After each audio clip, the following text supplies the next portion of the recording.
जय हिंद मित्रांनो, आपल्या यूट्यूब चॅनलवर मी सर्वांचं मनापासून स्वागत करत आहे। आजच्या या व्हिडिओच्या माध्यमातून आपण जिल्हा परिषदेच्या ज्या कमी पटाच्या शाळा आहेत त्या शाळा बंद होणार आहेत का, शासनाने नेमका कोणता नवीन आदेश या संदर्भामध्ये काढलेला आहे आणि शाळा जर का बंद होणार असतील तर त्या ठिकाणच्या विद्यार्थ्यांचं, त्या ठिकाणी शिकवणाऱ्या शिक्षकांचं नेमकं काय होणार आहे आणि त्यांचं जर समायोजन होत असेल तर मग नवीन शिक्षक भरतीकरिता जागा अवेलेबल होऊ शकतील का आणि इतर जे काही प्रश्न आहेत महत्त्वाचे संच मान्यतेच्या संदर्भामधल्या देखील जे काही प्रश्न आहेत त्या सगळ्या प्रश्नांची उत्तरं आपण या व्हिडिओच्या माध्यमातून जाणून घेणार आहोत। परंतु तत्पूर्वी आपण जर चॅनलवर नवीन असाल तर आमचं चॅनल सबस्क्राइब करा, साईडचा जे बेल आयकॉन आहे त्याला देखील प्रेस करा, जेणेकरून शिक्षक भरतीच्या संदर्भामधल्या कोणत्याही माहितीची अपडेट आपल्याकडून मिस होणार नाही। मित्रांनो, या संदर्भामध्ये तपशीलवार पद्धतीने माहिती पाहण्याच्या पूर्वी आपण जर का या ठिकाणी येत्या टीईटी परीक्षेची तयारी करत असाल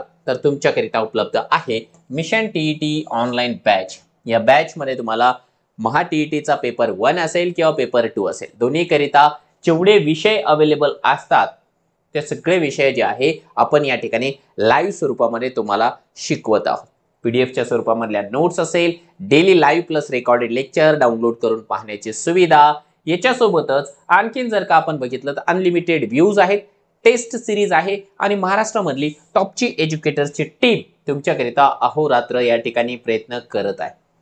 या सगळ्या बाबी तुम्हाला जर का हव्या असेल, यांचं मार्गदर्शन जर हवं असेल तर आपण प्ले स्टोर वरून या ठिकाणी जे आहे मास्टर टीचर नावाचं जे ॲप्लिकेशन आहे ते डाउनलोड करून घेऊ शकता। तुम्हाला सगळ्या गोष्टी त्या ठिकाणी मिळून जाणार आहे। ही झाली मराठी माध्यमाची बैच। त्याच्यासोबतच अपन उर्दू मीडियम से भी अगर से हम लोग बिलोंग कर रहे हैं तो उर्दू मीडियम के लिए भी सेम एक कॉमन बैच अवेलेबल है।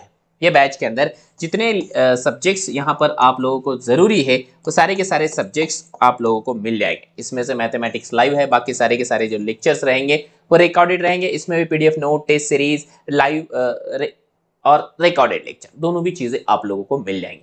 मराठी और उर्दू की कॉमन बैच, कोई भी बैच ज्वाइन कर लो उसमें आपको मराठी और उर्दू दोनों भी मिल जाएंगे। चलिए, तर आता आपण या ठिकाणी येऊया आपल्या मूळ मुद्द्याकडे। आपला मूळ मुद्दा हाच आहे की जे काही शासनाच्या वतीने वेगवेगळे आदेश येत आहेत जिल्हा परिषदेच्या शाळा बंद करण्याच्या संदर्भामध्ये, तर त्या आदेशाचा नेमका इफेक्ट काय होणार आहे येत्या शिक्षक भरतीवर, त्यावर आपण थोडक्यामध्ये या ठिकाणी प्रकाश टाकणार आहोत। हे बघा, हे एक पत्र होतं, हे पत्र होतं 8/10/2025 चं या ठिकाणी विभागीय शिक्षण उपसंचालक कार्यालय जे आहे अमरावतीचं यांचं। आता हे जे पत्र होतं ते सगळ्या शिक्षणाधिकारी, मुख्याधिकारी आणि कार्यकारी मुख्याधिकारी या सगळ्यांना होतं। यामध्ये एक गोष्ट त्यांनी या ठिकाणी नमूद केली होती की माननीय शिक्षण आयुक्तांचं जे व्हिडिओ कॉन्फरन्सिंग झालेली आहे 7 तारखेला, त्याच्या संदर्भामध्ये काही आदेश त्यांनी दिले होते। आणि आदेश काय होते बघा, तर एकाच कॅम्पस मधील शाळा बंद करून एकाच शाळेमध्ये रूपांतर करावं। म्हणजे एका कॅम्पसमध्ये, एका मोठ्या कॅम्पसमध्ये जर का जिल्हा परिषदेच्या 2 शाळा असेल त्या शाळांचं समायोजन करा असा आदेश होता। 0 पटाच्या तसेच 1 ते 5 पटसंख्या असणाऱ्या शाळा तात्काळ बंद कराव्या। ज्या शाळेमध्ये 0 विद्यार्थी आहे किंवा 0 पासून 5 विद्यार्थी आहे या शाळा डायरेक्टली बंद करा असा हा आदेश होता। त्याच्यानंतर शाळा बंद केल्यामुळे समावेश झालेल्या विद्यार्थ्यांचा आवश्यक असल्यास वाहतूक भत्ता दरमहा 600 रुपये याप्रमाणे जे आहे देण्याकरिता जो काही प्रस्ताव आहे तो कार्यालयामध्ये सादर करण्यात यावा आणि बंद असलेल्या ज्या शाळा आहेत त्यांचा युडायस क्रमांक तात्काळ बंद करण्याबाबतचा प्रस्ताव द्यावा। म्हणजे 0 विद्यार्थी आहे, 1 आहे, 2 आहे, 3 आहे, 4 आहे, 5 आहे, या विद्यार्थी संख्यांना तुम्ही जे आहे दुसऱ्या शाळांमध्ये समायोजन करा आणि त्या शाळा बंद करा। त्यांचा युडायस आयडी जो आहे, युडायस नंबर बंद करा।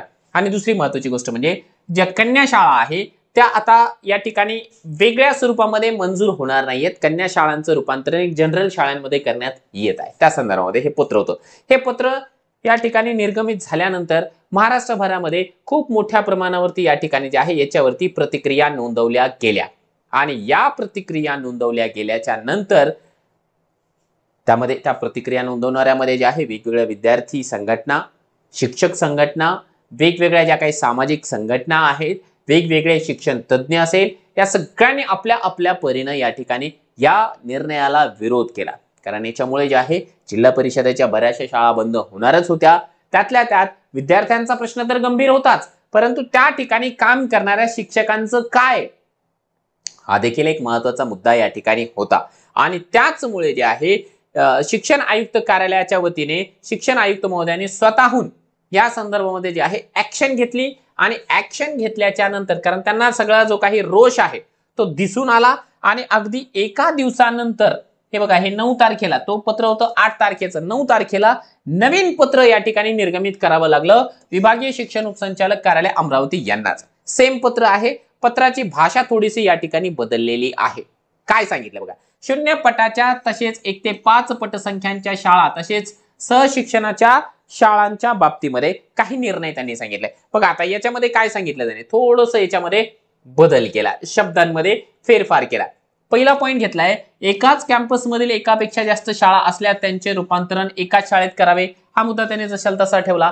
त्यानंतर 0 किंवा 1 ते 5 पटसंख्या असणाऱ्या शाळांमधील विद्यार्थ्यांचे नजीकच्या शाळेमध्ये स्थानिक भौगोलिक परिस्थितीचा आढावा घेऊन शक्य झाल्यास समावेशन करावे अशा समावेशन झालेल्या विद्यार्थ्यांना आवश्यक असल्यास वाहतूक भत्ता 600 प्रमाणे मिळण्याबाबत प्रस्ताव विहित कार्यपद्धतीनुसार तात्काळ या कार्यालयामध्ये सादर करावा आणि 0 पटाच्या शाळांचा युडायस क्रमांक बंद करण्याची कारवाई करावी बाकी जे कन्या शाळांचं वगैरे म्हटलं तर त्या गोष्टी त्याच आहेत बघा शब्दांची हेरफेर झालेली आहे काय सांगितलंय अगोदर सांगितलं होतं की बाबा 0 ते 5 च्या ज्या पटसंख्या आहेत त्या शाळा डायरेक्टली बंद करा परंतु यामध्ये त्यांनी एक अट घातलेली आहे स्थानिक भौगोलिक परिस्थितीचा आढावा घ्या समजा एकाच कॅम्पसमध्ये जर 2 शाळा असेल तर त्यांचं समायोजन करा आता मला सांगा समायोजन म्हणजे एक शाळा बंदच होते ना समजा उदाहरणार्थ दाखल आपण या ठिकाणी जर का असं घेतलं किंवा ही एक शाळा आहे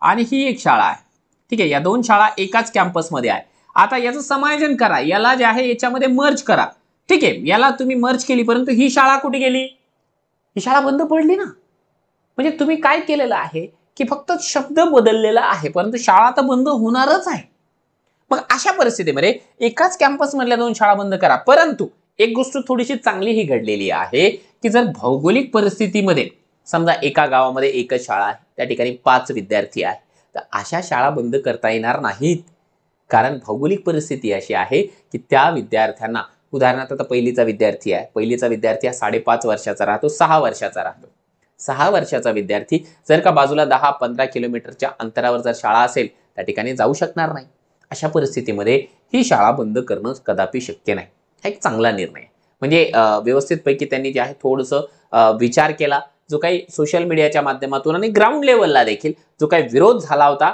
त्या विरोधाला माननीय आयुक्त महोदयांनी या ठिकाणी जे आहे जुमानलं त्यांच्या लक्षात आला पॉईंट म्हणून त्यांनी या ठिकाणी जे आहे असा निर्णय घेतलेला आता याच्यामुळे जे आहे अतिरिक्त होणाऱ्या शिक्षकांची संख्या संपेल असा नाहीये परंतु काही प्रमाणावरती आळा बसेल आता याच्या संदर्भामध्ये ना आणखी एक अनालिसिस या पेपरमध्ये दिलेला आहे बघा हे एक वर्तमानपत्र आहे या वर्तमानपत्रामध्ये काही महत्त्वाचे मुद्दे सांगितलेले आहे 1 ते 5 पटसंख्येच्या ज्या शाळा आहेत त्या शाळांचं थोडंसं अनालिसिस केलेलं आहे त्यांनी विद्यार्थी संख्या 1 असलेल्या शाळा आहेत 390 ज्या शाळेमध्ये फक्त 2च विद्यार्थी आहेत अशा आहेत 568 ज्यामध्ये 3 शाळा आहेत त्या आहेत 716 ज्यामध्ये 4 विद्यार्थी संख्या आहे असे आहेत 715 आणि 5 विद्यार्थी संख्या आहे अशा शाळा आहेत 769 म्हणजे एक फार खतरनाक अशी गोष्ट तुम्हाला या ठिकाणी सांगतो की 0 ते 5 ठीक आहे 0 ते 5 किंवा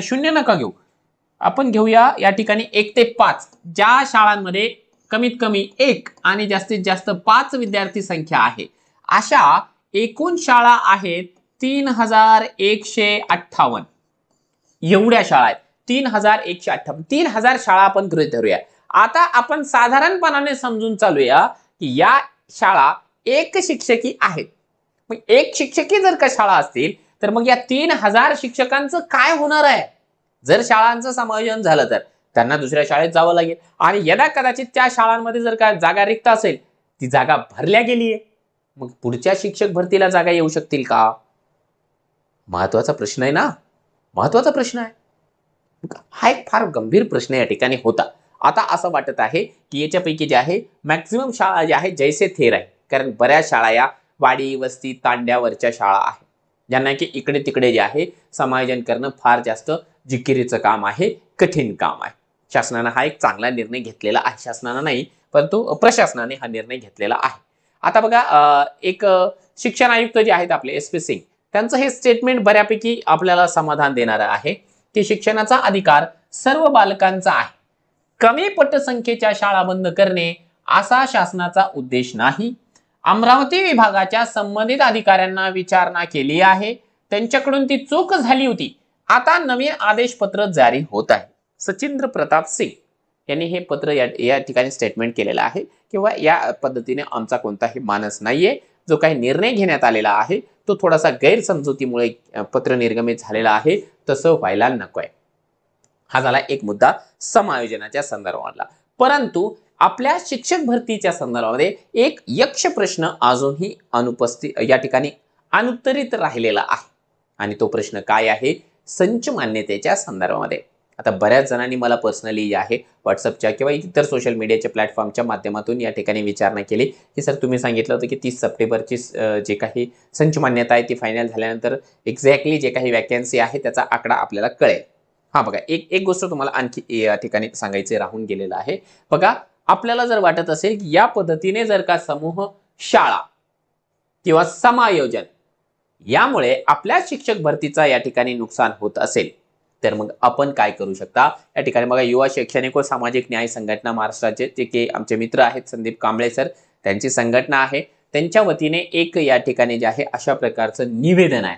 या निवेदनाला आपल्याला काय करायचं आहे की इथे आपण ज्या ठिकाणी राहत असाल, ठीक आहे, गावामध्ये, शहरामध्ये, थोड्या मोठ्या गावामध्ये किंवा कोणत्याही ठिकाणी आपण जे काही लोकप्रतिनिधी आहेत त्या लोकप्रतिनिधींना हे जे निवेदन आहे ते देण्याची मोहीम या ठिकाणी राबवलेली आहे. तुम्ही हे निवेदन तुम्ही सरपंचाला द्या, तुमच्या एखाद्या नगराध्यक्षांना द्या किंवा तुम्ही या ठिकाणी जे आहे हे आमदार असेल, खासदार असेल, एखादा मंत्री महोदय असेल, कारण प्रत्येकाच्या कॉन्टॅक्टमध्ये वेगवेगळे लोक असतात. याच्या संदर्भामध्ये आपल्याला जनजागृती करायची आहे. ती एक मोहीम आहे. त्या मोहिमेमध्ये आपण निश्चितपणाने सहभागी व्हा. फार जास्त त्रास करून घेण्याचं काम नाही. शिक्षणाधिकाऱ्यांना द्या, गट शिक्षणाधिकाऱ्यांना द्या, त्या परीने द्या. ओके, यामध्ये त्यांनी सगळं व्यवस्थितपणाने विषय लिहिलेला आहे की समूह शाळा योजना तात्काळ रद्द करून UDAS+ प्रकरणातील फक्त कायम शिक्षक दर्शवण्याबाबत तसेच मुख्यमंत्री युवा प्रशिक्षणार्थी योजना पूर्णपणे बंद करण्याबाबत त्वरित कारवाई करावी, असं एक सविस्तरपणाने या ठिकाणी जे आहे निवेदन लिहिलेलं आहे. अगदी अभ्यास करून हे निवेदन बनवलेलं आहे. मी अगदी बारकाईने याचं वाचन केलेलं आहे आणि मला असं वाटतं की एकदम सुटसुटीत पद्धतीने जे आहे हे निवेदन बनवण्यात आलेलं आहे. आपण काय करू शकता? हे निवेदन आपल्या जवळच्या जे काही अधिकारी वर्ग आहे, मग ते राज्य शासनाचे असेल किंवा जे आहे प्रशासकीय अधिकारी असेल, त्यांच्यापर्यंत पोहोचवण्यासाठी निश्चितपणाने प्रयत्न करा. ही जी PDF आहे मी आपल्या टेलिग्रामच्या चॅनललाही देतो आहे आणि सरांचं कार्य खूप चांगलं आहे. ऑलरेडी त्यांनी बऱ्यापैकी शिक्षक भरतीमध्ये काम करत आलेले आहेत आणि इथून पुढेही ते करतच राहणार आहे. आमचे चांगले जिव्हाळ्याचे संबंध आहेत आणि याच्यानंतरही जेव्हा जेव्हा गरज लागेल त्यावेळेस जे आहे आम्ही सरांच्या आवाजाला होकार या ठिकाणी देतच असतो. तर हा एक मुद्दा आहे आणि हे जी PDF आहे मी आपल्या टेलिग्रामच्या चॅनलला दिलेली आहे. त्या ठिकाणापासून आपण डाउनलोड करून याची प्रिंट आउट घेऊन या ठिकाणी जे आहे संबंधित ज्याला कोणाला आपल्याला द्यायचं आहे त्यांना देऊ शकता. आता राहतो आहे प्रश्न की संच मान्यतेच्या संदर्भामध्ये. तर बघा, 30 सप्टेंबर 2025 ची विद्यार्थी संख्या गृहीत धरण्यात आलेली आहे. तो संच मान्यता अजून झालेली नाही. आता त्या संख्येवरतून संच मान्यता यायला जे आहे जवळपास 2 महिन्यांचा कालावधी लागतो. त्यावेळेस पाहिल्या जाते विद्यार्थी किती आहेत, त्या प्रति 30 विद्यार्थ्यांमागे एक शिक्षक, याप्रमाणे मंजूर पदं किती आहेत.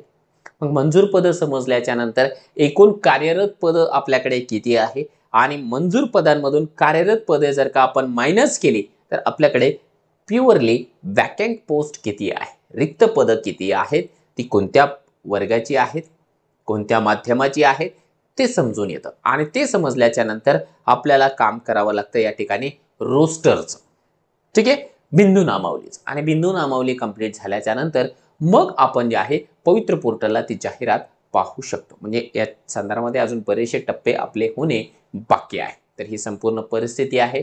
आय होप की जो संच मान्यतेच्या संदर्भामध्ये जो काही काळात शासन निर्णय आहे तो रद्द होईल आणि कोर्टामध्ये जी काही याचिका आहे ती शिक्षकांच्या बाजूने लागेल, जेणेकरून ती शिक्षकांच्या बाजूने लागल्यानंतर जो काही अतिरिक्त होणाऱ्या शिक्षकांचा गंभीर प्रश्न आहे तो गंभीर प्रश्न या ठिकाणी संपलेला असेल. आपल्या आपल्याला या संपूर्ण प्रकरणाविषयी जर का काही शंका असेल, काही मतं व्यक्त करायची असेल, निश्चितपणाने या व्हिडिओच्या खाली कमेंट बॉक्समध्ये आपण कमेंट करू शकता.